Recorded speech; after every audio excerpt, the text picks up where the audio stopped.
Hello and welcome back to Get Rich, the podcast that helps you do just that. Get rich and stay rich.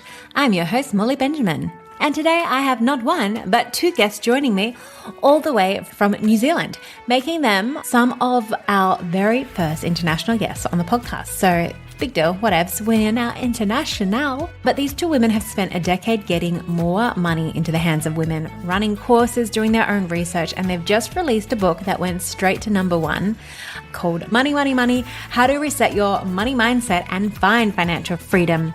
Every Woman's Guide. And what I love about it is it doesn't start with a budget spreadsheet. It starts with the question nobody else is asking. How do you actually feel about money? And in my experience, and I share it on the podcast, we can teach you how to invest, we can teach you how to budget, we can teach you how to get out of debt, but until you do the mindset work, nothing's really gonna shift. And I see it time and time again with our Ladies Finance Club members. So in this episode, we're getting into why women feel so complicated about money and why that's absolutely not your fault. And some of the research that will make your jaw drop, what the pink tax is actually costing you over lifetime, and the one exercise giving women complete light bulb moments about their finances. And yes, we tell you what it is, don't you worry. And if you're looking to connect with a financial expert like a mortgage broker, a financial advisor, estate planner, head on over and check out our new Ladies Finance Club directory, where we've popped all the amazing women and men we love to work with at Ladies Finance Club in the one place for you to connect with. All right, this podcast I think is one to send to the group chat. Let's get into it. Angela and Rachel, welcome to the Get Rich podcast. We're excited to have you both on from New Zealand. Thank you, Molly. Hi. I think you guys might be our first international guests. So there we go. We're now an international podcast with international guests. Oh, wonderful. So you have spent a decade trying to get more money into the hands of women, and then you write a book. It goes straight to number one. Congratulations. Why this book and why now? Yeah, we've been working in this field for a number of years, and I think it's been wonderful to see that over that time, more and more women are talking about money. And what we noticed for our own selves was actually really exploring our relationship with money and understanding about the systemic issues were real catalysts for change in terms of our own relationships with money. And we had been running High Money, which is our business, and we really were excited to see so many women sharing their money stories and their ideas about money and their relationships with money. So we were like, let's see if we can get a book deal, and we did. But Rach, what about you? What's your thoughts on that? I think the catalyst for me for the book and for the course High Money was knowing how powerful exploring my thoughts and feelings about money were. I had always been like, budgeting, I've got a budget, or I've got to understand investing, and none of that stuff really had traction with me until I really looked at the way I felt about money. And I felt complicated, like I wanted it and I didn't want it at the same time. I didn't treat it with respect. I'd binge, I'd buy a lot of stuff and then refuse to look at my bank account for like 2 weeks because I felt ashamed. So I was in some weird patterns, and looking at my money psychology just cleared that up. And as soon as I did it, I was like, give me those investing podcasts, give me those budgeting apps. I'm into it. So sort of realizing how useful that was for me was a really big motivation for I wonder if other women feel complicated about money too, and if this will also be useful for them. Yeah, love that. And just for context, for people who don't know what your business High Money is, could you just give us a high level version of what you guys do?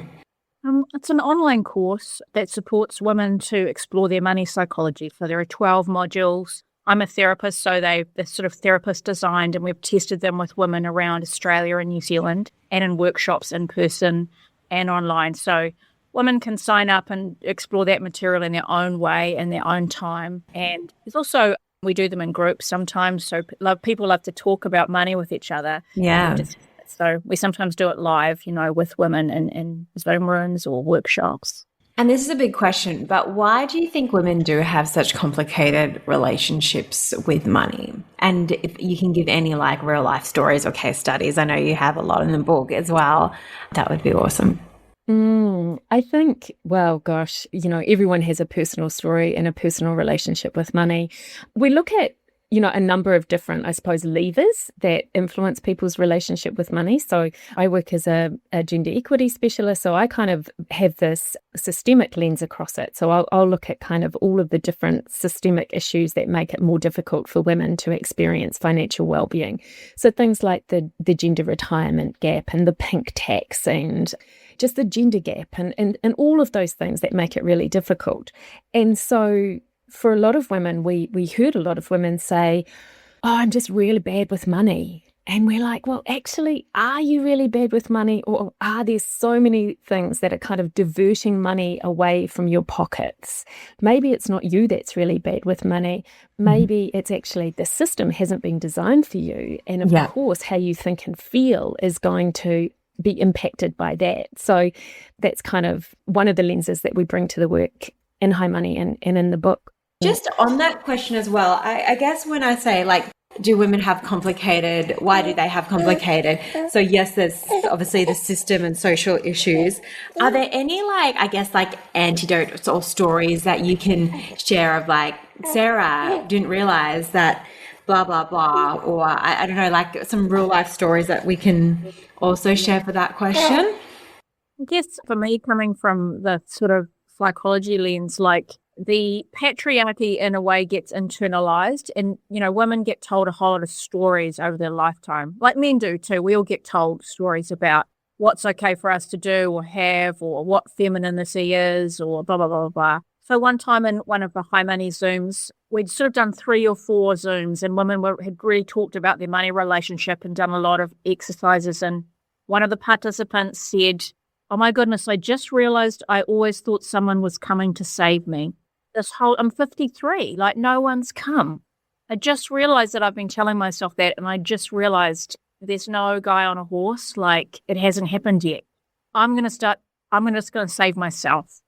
And so there's a massive kind of revelation in which, and the next time we saw her in the group, she had her computer open and she was live tracking her bank feed into her budgeting app. Like, she was like, I'm allergic. I don't want to know anything about it. She was really in there because she was saving herself. And so we would have hundreds of examples like that of women. Yeah. And such a powerful mindset shift. I literally had someone at an event say those exact same words, because I said in my slides, I said, it's very unlikely a prince is going to come save you if they haven't yet. And also there's only, I think there's only like 7 eligible princes in the world. But one lady was like, oh my God, I've been waiting for a man to come and save me. And they haven't. And I'm in my 40s and it's time that I actually save myself. Yeah. Another one is because sometimes, it's easy to think that exploring your money psychology is important if you don't have enough money. Yeah. But I've noticed that women with a huge amount of money also feel really complicated feelings about it. For example, I worked in a retreat center called the Esalen Institute in California, and I was in the kitchen chopping onions, and there was a woman, a very beautiful English woman with an amazingly posh accent there, chopping onions, and I found out later that she was a member of the British royal family, a distant member, but just absolutely loaded to the gunnels and incredibly posh. And she was hiding out in the Esalen kitchen chopping onions, pretending that she was broke. She was always like, oh, it's going to be so hard to pay my rent, or because she wanted to feel like a normal person, or maybe having money felt like an obstacle to having genuine connections, or that people would see her wealth and her power and treat her differently from she wanted to know what it would feel like just to be normal. And it really blew my mind that I was like, wow, having a lot of money is really complicated. Yes, because a lot of people listening would be like, well, I'd love to have that issue, like bring it on. So yes, when we look at women with inheritances, what we see is a lot of mixed emotions around that, because obviously the money's come from a loss and they feel like that's not their money to spend and they just keep it in a bank account, never to touch it. And I was speaking to this gorgeous woman and I said, how much do you spend on you? And she said $20 a week, yet she had $500,000 sitting in a bank account. And it's that, I mean, once again, a lot of people listening be like, I'd love to have that problem, but it's this mindset shift that needs to happen and work through to go, actually, I deserve this money. I can spend it on me. we have worked with a number of high net worth in women who have shared that they've found it really difficult talking about money even within their families, with their friends, with anyone, because again, there is this really big social conditioning that it's not okay to talk about money. And if you want to talk about money, or if you have money, you're kind of seen as greedy, and all of those beliefs and ideas that as Rach say are really powerful, and it makes it really difficult for lots of people to have a great relationship with money when you're kind of fighting against not only all this external stuff but internal things as well. Yeah.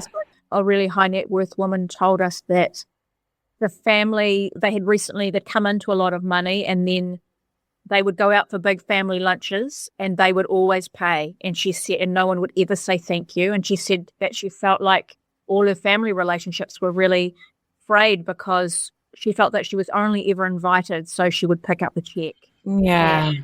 And, so it's like, wow, these awful sort of, another thing we find is that women, there's a lot of money and the husband and the wife are earning a lot, but the wife doesn't know anything about where the finances are going. It's a hidden job, and she is just completely oblivious to where the money's invested.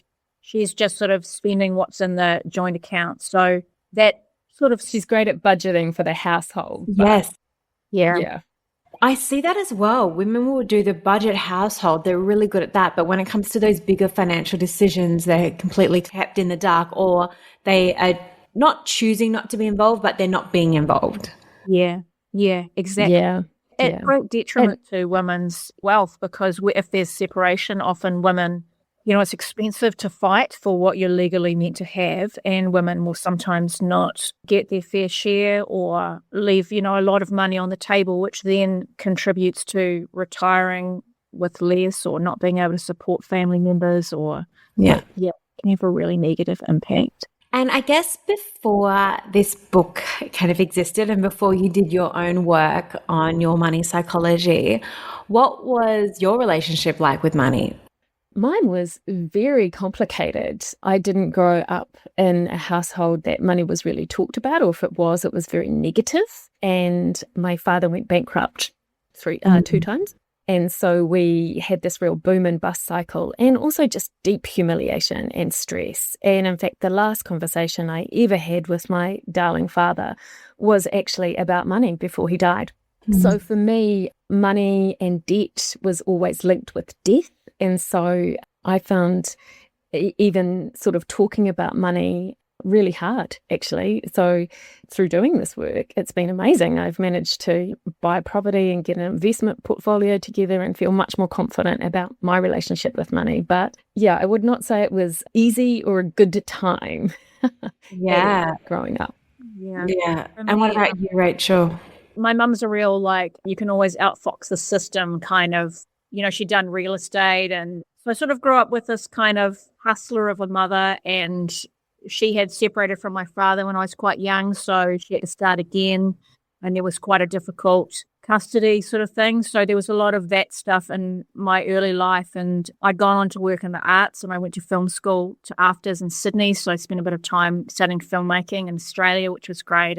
But the arts doesn't pay very well, and certainly didn't back in the 90s. So I sort of lived a life where I thought, I'm just here for the fun, and I'm just here for the art, and I'll sort it out later. I'll probably just win a prize, or I'll probably just make a really successful movie, and then I won't have to worry about it, which a surprisingly large number of people, I think it was 30% in our research, Angela, they don't have a financial plan. They think just somehow some money's going to just...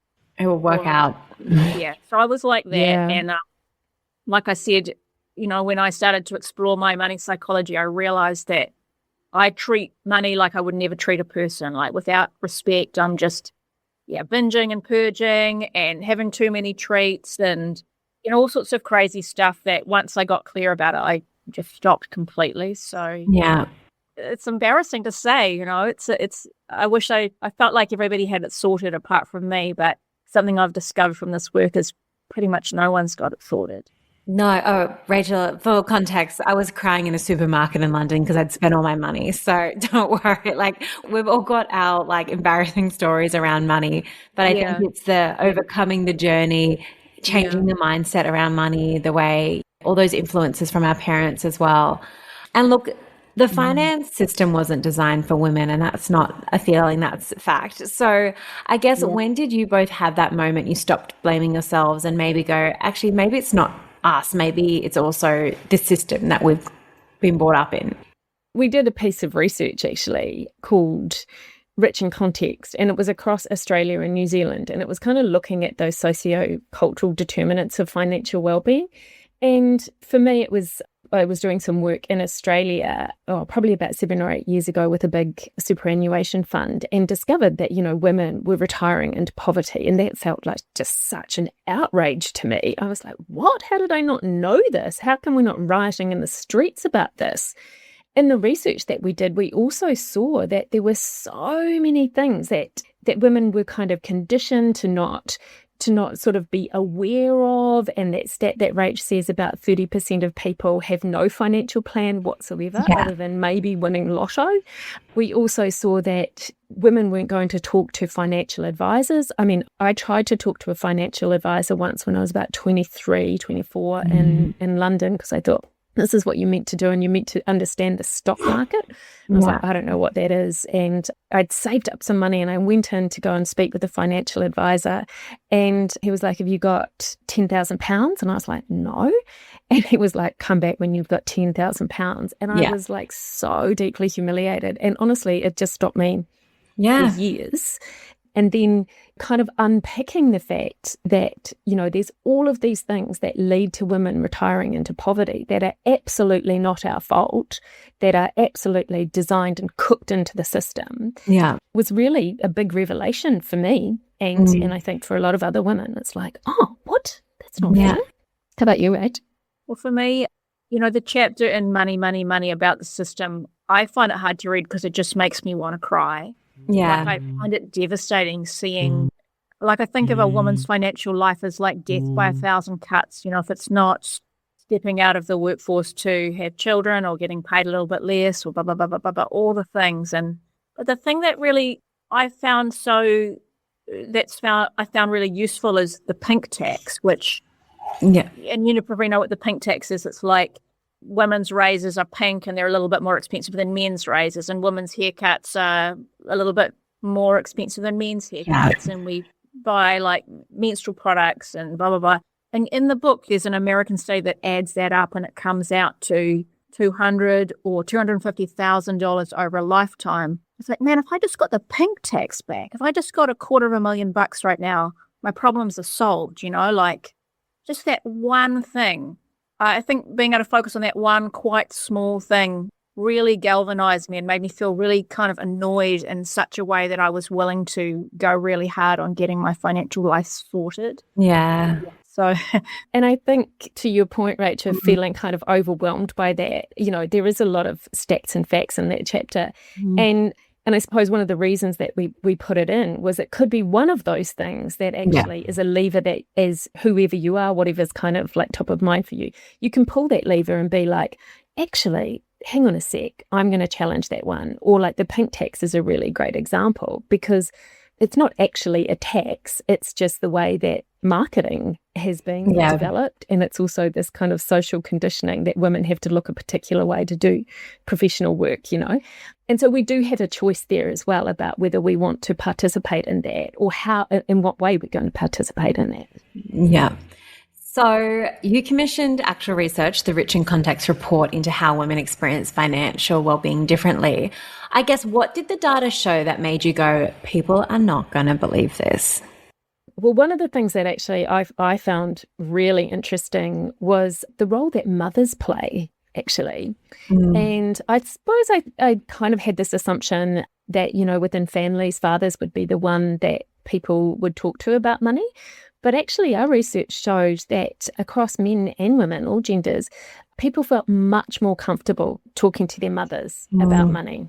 Interesting. And which actually, when you kind of break it down, it sort of makes sense. Makes sense, it doesn't necessarily, it doesn't mean that the mother's sitting there giving, investing advice, but it's that kind of, that in relation with the family, they're probably the ones that are there to have the conversation, or to at least, teach the basics. And so I found that really interesting. And I was like, wow, if we thought about that in the kind of context of the financial sector and in terms of designing products or services, like what would that look like if the mum was at the heart of this?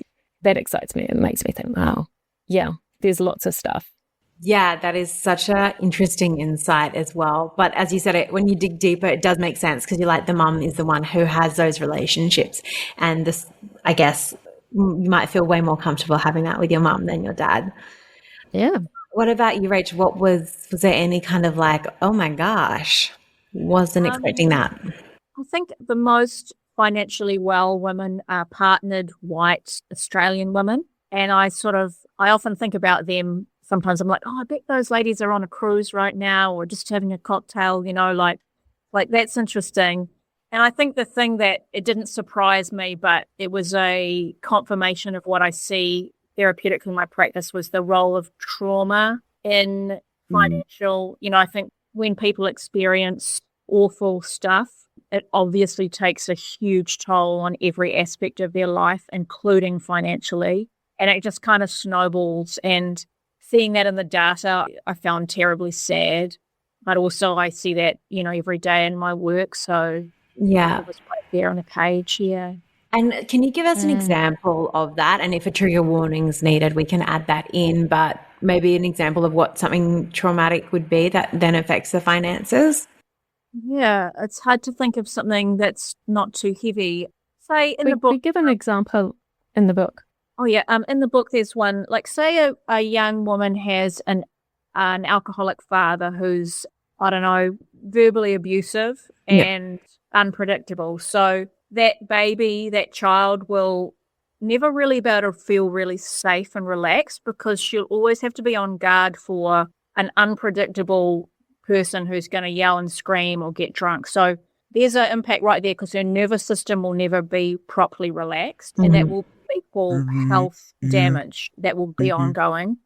And then often the home won't be that great because there won't be stability and the mother will be unhappy. And sometimes, even if there's a lot of money in that family, there'll be often fights about money or all the money stories will be a bit fractious.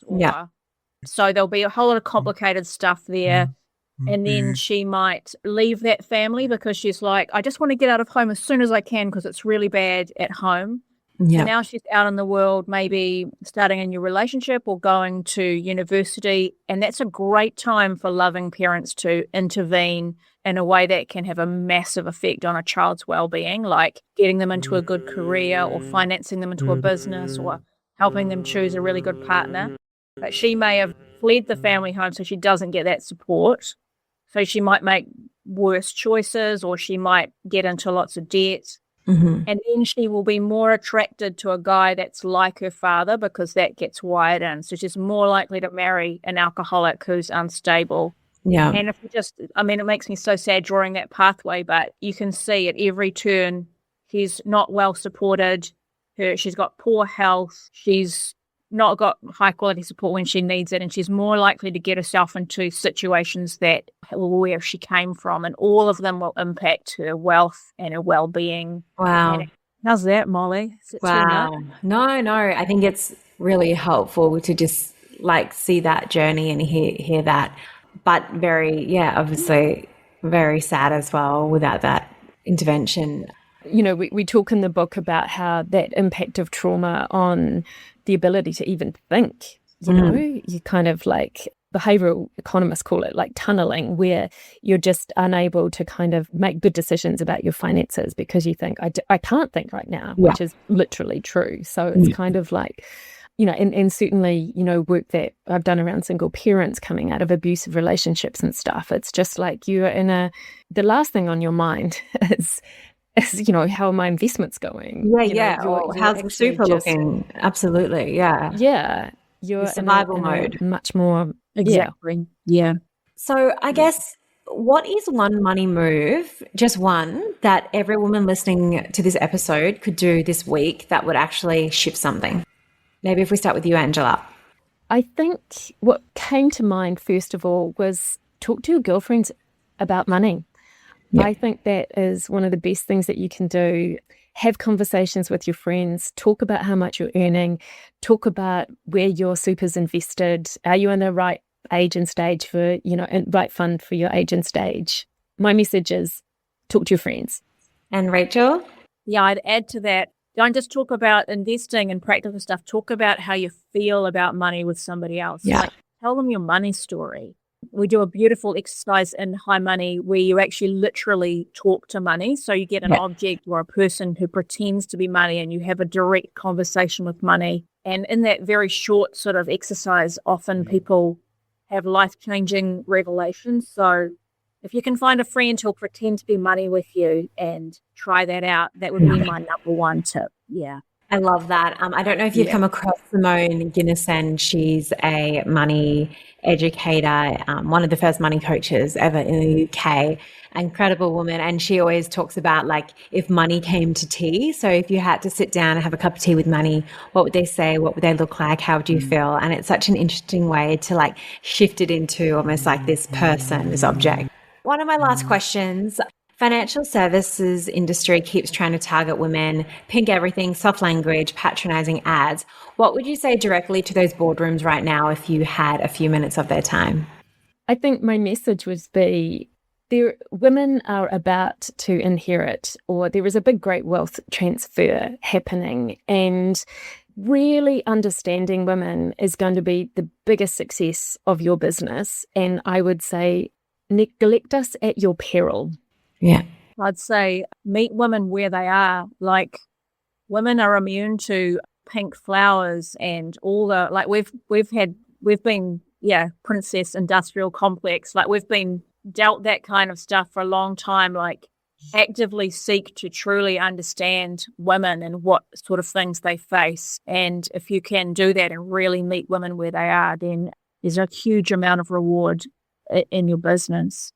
And final question, if your 25 yourself got an advanced copy of this book, which chapter would she immediately text a friend about? And what do you think she might do differently by next week?